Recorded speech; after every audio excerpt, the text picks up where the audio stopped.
All right, Shalom. I want to give all the praise, honor, and glory to Yahweh Bahasham, Yahweh Shai Bahasham Rakakwadash.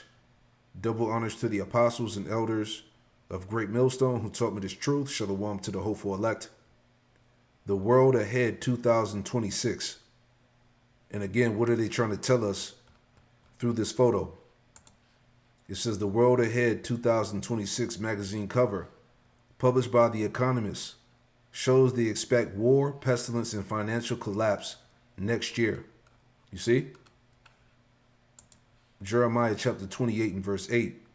And it reads, it says, the prophets that have been before me and before thee of old prophesied both against many countries and against great kingdoms of war and of evil and of pestilence. Okay? So before these things happen, they're being declared unto you. Right? The world ahead 2026. And this is what we're waiting on.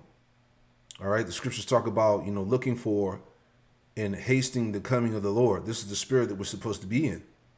Okay. We're waiting for the fall of Babylon, the destruction. Okay. These world changing events to happen.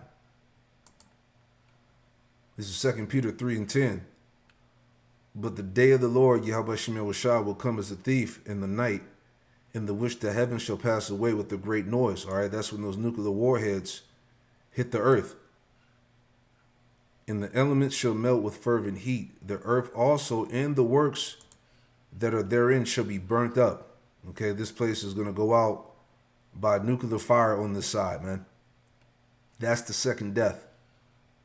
Seeing then that all these things shall be dissolved, what manner of persons ought ye to be in all holy conversation and godliness?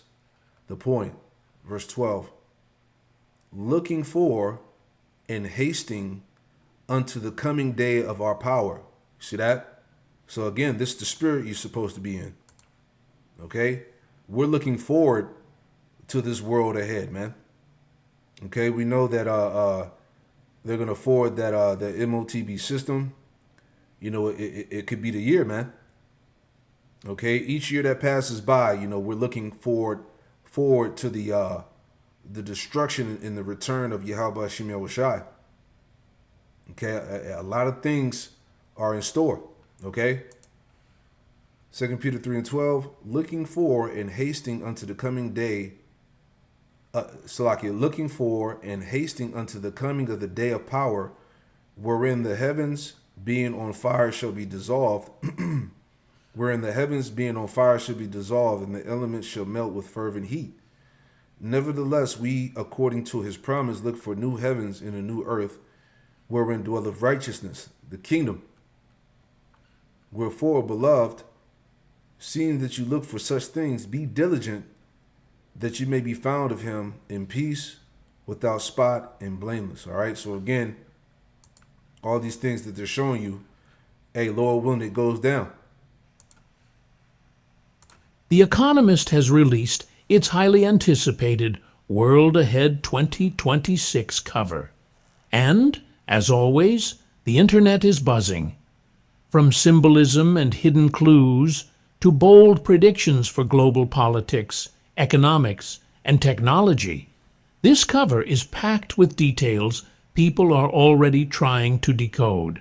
So let's break it down. First striking detail, the giant 250.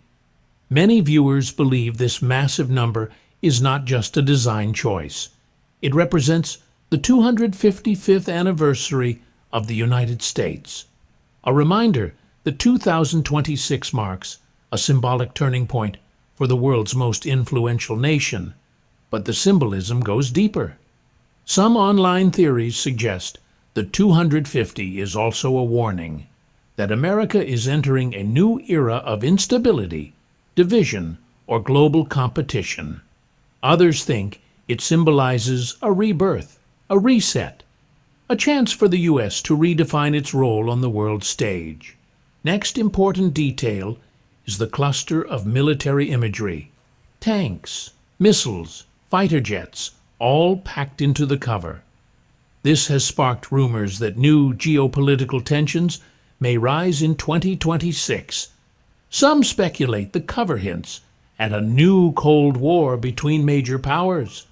Others believe it suggests ongoing regional conflicts may escalate or spread in unexpected directions. Whichever interpretation you choose, the message is clear. 2026 will not be a calm year for global politics. Another detail grabbing attention is the technology and AI symbolism. Robotic hands, digital interfaces, and futuristic elements are placed right next to political symbols.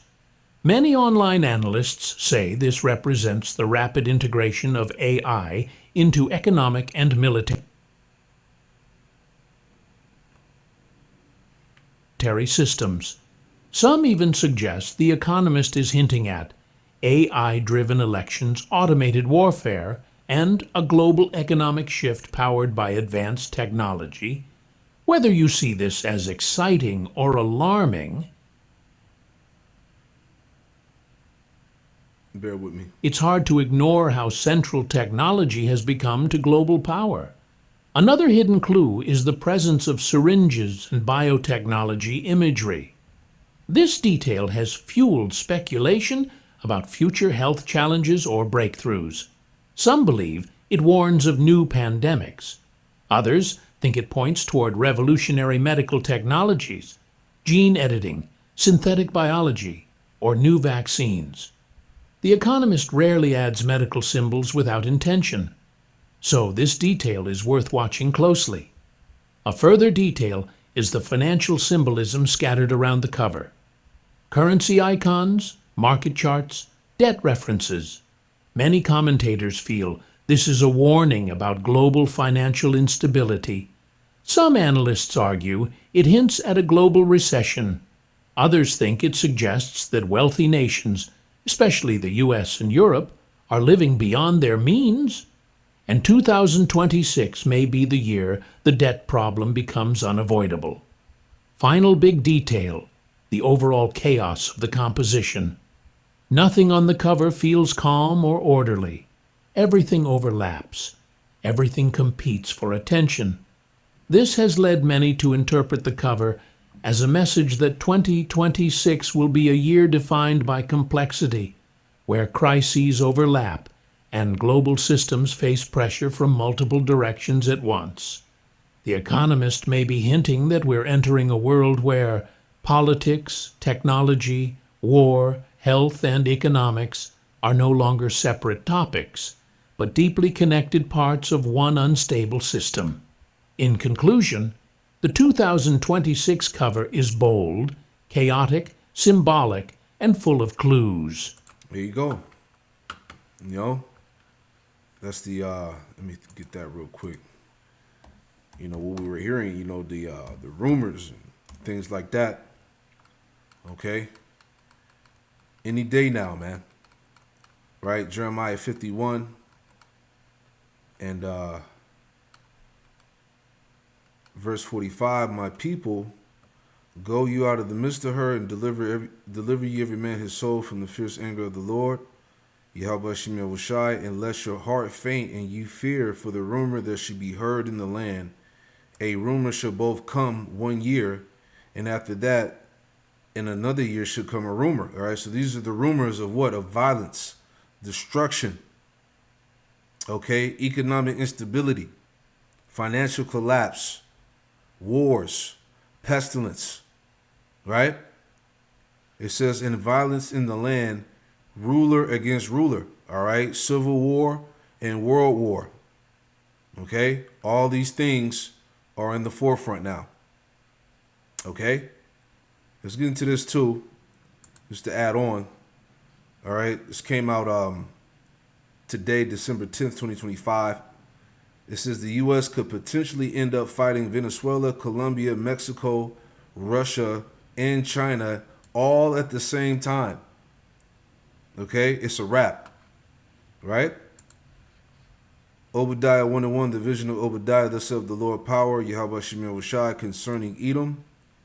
We have heard a rumor from the Lord, Yahweh Shem Yahushai, an ambassador sent among the heathen, arise ye, and let us rise up against her in battle. All right, so all these nations, again, are preparing war okay, with America.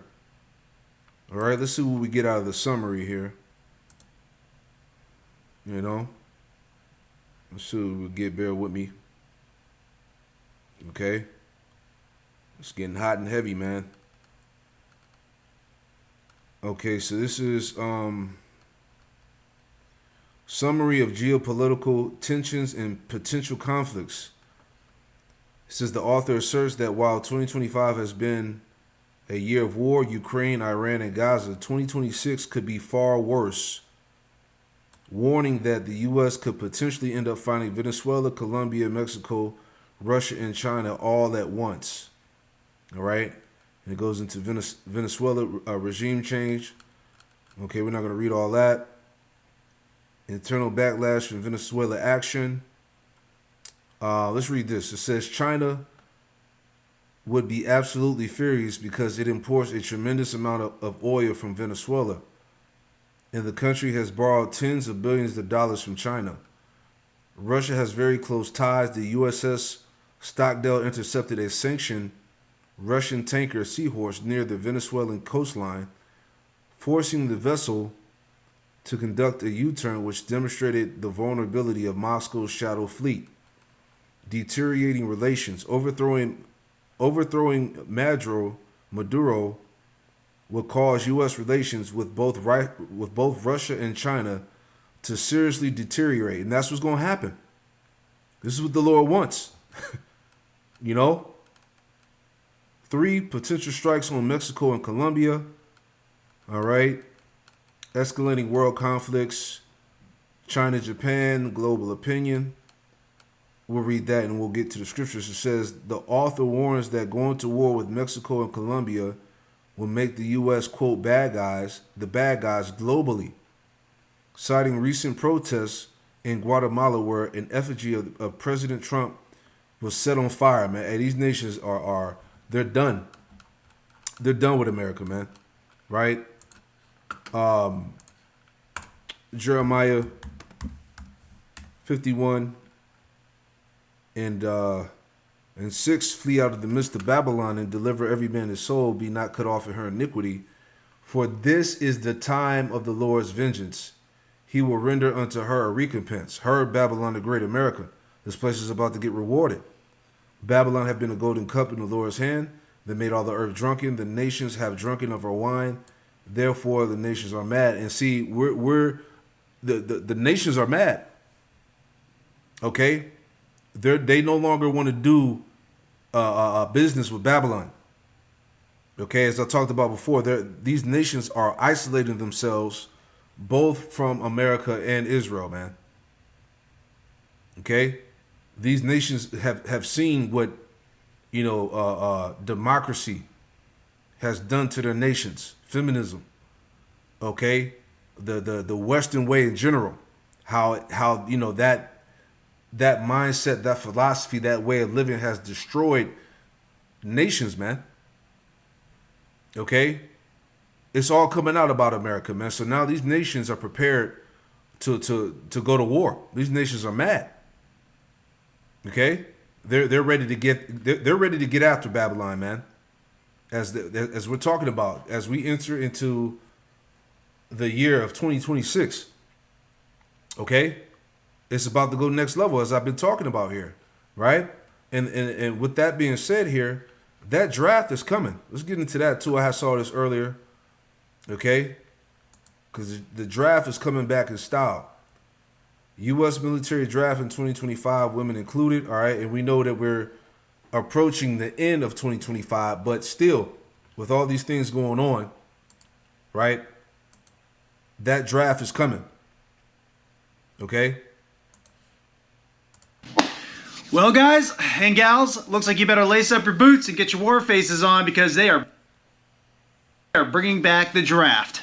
One age-old issue is re-emerging, whether the U.S. should have a military draft. The military draft coming back, according to one expert. With Ukraine and Russia, Israel being attacked brutally by Hamas back on October 7th, and of course China. It's becoming a national security issue, the military not reaching recruitment goals to refill the ranks. Trump orbiters are musing about the possibility of mandatory military service should the former president and Republican presidential nominee get elected for another term. If you have been active on social media or you've been paying attention even a little bit to the news, you probably will have noticed that a lot of talk has been circled around the draft coming back in 2025. And that's mainly because it's a very clickbaity topic, all right? I mean, you obviously clicked on this video, whether you're a loyal subscriber or not. You saw the title and you thought it was going to be interesting enough to click on it and see what it's all about. But I'm here to dispel those rumors for you so that you have the down and dirty truth of what's really going on. House passes bill to automatically register young men for the draft. The House passed a large defense bill Friday evening that included a provision that would automatically enroll young men between the ages of 18 and 26 for the Selective Service. The House's version of the National Defense Authorization Act, or the NDAA, which would authorize $895 billion in military spending, which is, I think, almost $10 billion more than last year's NDAA, passed by a vote of 217 to 199. It's unlikely to be picked up by the Democratic-controlled Senate because of numerous amendments regarding abortion, diversity efforts, and transgender medical treatments. We talked about that on my last video, where I do believe that they are trying to cut these programs in order to find money to be able to pay the junior enlisted troops more. The Selective Service provision, though, is part of an enduring bipartisan effort to keep the framework for military conscription in place, even though the draft ended in 1975. Automatic registration would replace the coming-of-age tradition that all 18-year-old male U.S. citizens experience when they get a card in the mail from Uncle Sam informing them that they are required under threat of criminal penalties to register for the Selective Service. And that's been true for a long time, guys. I think it's been roughly 50 years. Don't quote me on that. I want to say it's been around 50 years where that has been the reality, okay? Whether you knew that or not, once you turned 18 and if you were male in the United States, you were supposed to register for the Selective Service, which is essentially the draft system. And if you didn't do that, there's technically criminal penalties for not doing it. And I think that's where a lot of confusion on this topic is coming from. I think there's a lot of people out there that didn't realize that the Selective Service system was actually something that already existed, nor do I think that they knew that they were already required to register for it. The House's version of the 2025 National Defense Authorization Act does say that males aged 18 to 26 will be automatically enrolled into Selective Service. But that was something that you were supposed to be doing anyway. And the House's reasoning for doing this, to make it automatic, is to make it easier on the citizens and also to save money with marketing and sending out reminders to actually register for the Selective Service system. They anticipate saving a lot of money on that by just making it automatic. So not really a big deal if you really think about it. In fact, it just kind of makes things a little easier. I mean, if you're really mad about being registered for the Selective Service system, that's something you should have been mad about a long time ago. Now, another big point of contention out there that I know is sparking just tons of controversy, and I'm sure there'll be plenty of you in the comments section that talk about this once I bring it up, is that there was also a proposal by the House in the NDAA executive summary that states that there should be registration for women. So now women are held to the same standard. They also are required to register for the Selective Service system and would also be enrolled automatically, along with the men, ages 18 to 26. And the Republican-controlled House's reasoning on this is to increase that equality, you know, that thing that we've been talking about for the last 10 to 20 years now, and also to potentially double the Selective Service pool if it ever was needed. Which is There you go. So you women, hey, expect to go to war. All right? Expect to get drafted. Okay? Man. 2026. All right? This is 2nd Ezra 16. And it reads, it says, the virgins shall mourn having no bridegrooms. The women shall mourn having no husbands. Their daughters shall mourn having no helpers. In the wars shall their bridegrooms be destroyed, and their husbands shall perish of famine. All right, so that draft is coming back, man. In the wars, what war is coming? World War III, nuclear war, man. Both men and women are going to be drafted. Okay, we just read here that the U.S. could potentially end up fighting Venezuela, Colombia, Mexico, Russia, and China all at the same time. It's over, man. Okay, this is it. It says, Verse 35, hear now these things and understand them, ye servants of the Lord. Behold the word of the Lord and receive it. Believe not the gods of whom the Lord spake. Behold, the plagues draw nigh and are not slack. Again, the plagues draw nigh and are not slack. Okay? As when a woman with child in the 9th month bringeth forth her son in 2 or 3 hours, with 2 or 3 hours of her birth, great pains compass her womb, which pains, when the child cometh forth, they slack not a moment. All right, things are rapidly moving. The destruction is almost here. The end. Okay, the plagues. Even so shall not the plagues be slack to come upon the earth, and the world shall mourn, and sorrow shall come upon it on every side. All right, again, the world ahead, 2026, man. The world shall mourn and sorrow shall come upon it on every side. This is what we're looking forward to. You see? Anybody else noticing how the mention of war is causing gender ideology and feminism to just like basically evaporate? I saw a guy talking about how he's paying close attention to this war because he's wondering if people are going to start getting drafted and men have to be worried about that, you know, and women in the comments, like feminists are like, God forbid men have to do their duty.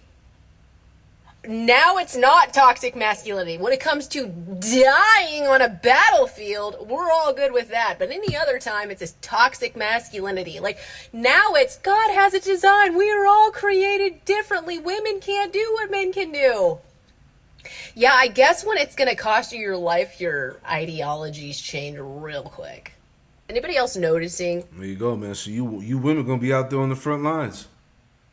Get ready. All that shit you talking, you know, you're equal to a man and that feminism bullshit. Hey, we in that time, man. Let's get it going. All right? Like this guy said, any woman who posted men and women are equal need to be drafted first to prove what they said. Exactly. Stand on those words. Right? Isaiah 3:25, the men shall fall by the sword, and thy mighty in the war. And our gates shall lament and mourn, and she being desolate shall sit upon the ground. All right? Because this is going to be the state of Israel first and foremost. All right? The wicked of our people, but also these women in this time to come.